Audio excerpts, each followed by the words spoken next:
Sounds like something ripped straight out the Walmart Karen playbook. Doesn't it? That whole, I'm not paying for that. Energy, pure entitlement wrapped in denial. But let's peel it back. Before we dig in, smash that like button, hit subscribe, and drop your thoughts in the comments. Because trust me, you're going to have some opinions once this ride starts rolling. So here's the setup. She gets escorted out, shown the door, and almost instantly, like it was scripted, a shiny blessing falls in her lap. A brand new opportunity. That's the spin, anyway. But come on, the timing's too clean. From the outside, it's obvious. The second she's out, another door swings wide open, like it was waiting. Outsiders see the game clear as day. Insiders? Frozen, overthinking, too scared to move. And I get it. Fear clouds vision. But rewind to that last board meeting. Because wow, chaos had the mic opinions clashing, no focus, just noise. And then comes Mary Avant.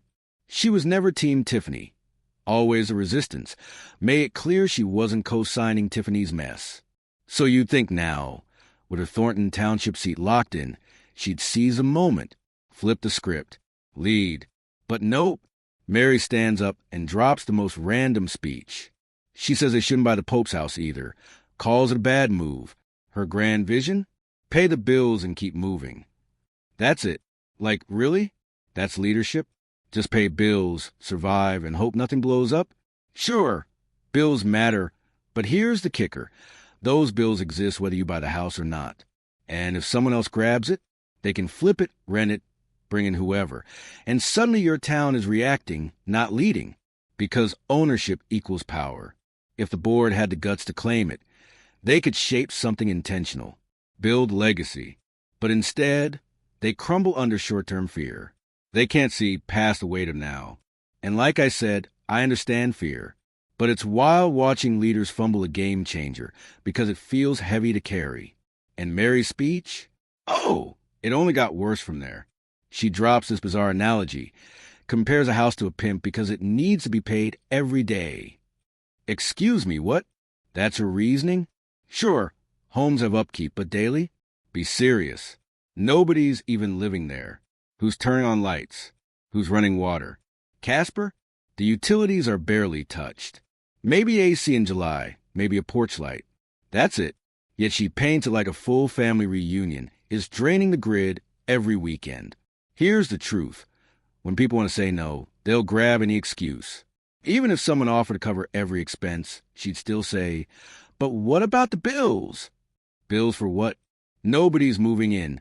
Nobody's renting. It's irrelevant. The whole argument collapses. And the kicker? She pivoted mid-sentence. First it was, do we have the money? Then instantly, even if we do, translation. She was always going to say no. Period. That's the vibe across the board. No appetite for progress. They'll complain the village looks run down. But when change is on the table, they stall. Like they're waiting for HGTV to swoop in with a free makeover. No risk, no effort. Just vibes. And when nothing changes, oh, they'll cry about it and point fingers. That's the playbook. Kill every good idea, then whine there are no good ideas. So real talk, Mary, what exactly do you want? Because right now it just sounds like chaos. And then she cranks it up, says, it calls my name every day from garbage on down. So now it's a haunted house? Really? And before you can even process that, she pivots again. We don't have a police chief, a fire chief, an HR rep, a finance director. Like what? What does any of that have to do with buying property? Nothing. She's just tossing the kitchen sink, hoping something sticks. And this is the leadership Thornton Township is stuck with? If that's the future, buckle up. It's going to be ugly. And then her tag team partner steps in. Annette Maroro from Dolton, grabbing her spotlight moment. She opens with, as a practicing Catholic, I see no reason why you want to buy that house. Oh, really? So now religion dictates real estate? Got it. If that logic ruled, nothing in this country would ever move forward. Nothing. But the way she said it, like it was a mic drop. Spoiler, it wasn't. You could hear the venom dripping.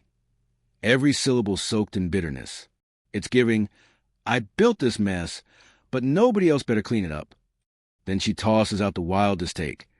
The house doesn't even look the same as when Father Pivos lived there. Girl, what? This isn't the Louvre. It's a house. And when that logic flops, she pivots again. If you're going to spend money, spend it on the church. Let the archdiocese handle it. Okay, but what does that do for the people actually living here? Spoiler, nothing. Then, like clockwork, she changes the subject again. Now it's potholes, traffic cones, kids in the street. And listen, sure, those issues are real. Broken roads, abandoned cars, we get it. But what does that have to do with a historic property?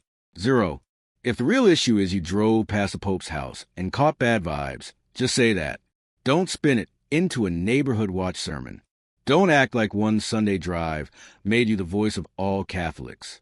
Because here's the truth. Actual Catholics across the country want that home preserved. Why? Because it matters. It's not just bricks and drywall. It's sacred ground. If they believe the Pope was chosen by God, then his child at home? That's holy. Whether you buy into it or not doesn't matter. It carries weight. And deep down, she knows it. But her problem isn't the house. It's the idea of someone she dislikes getting credit.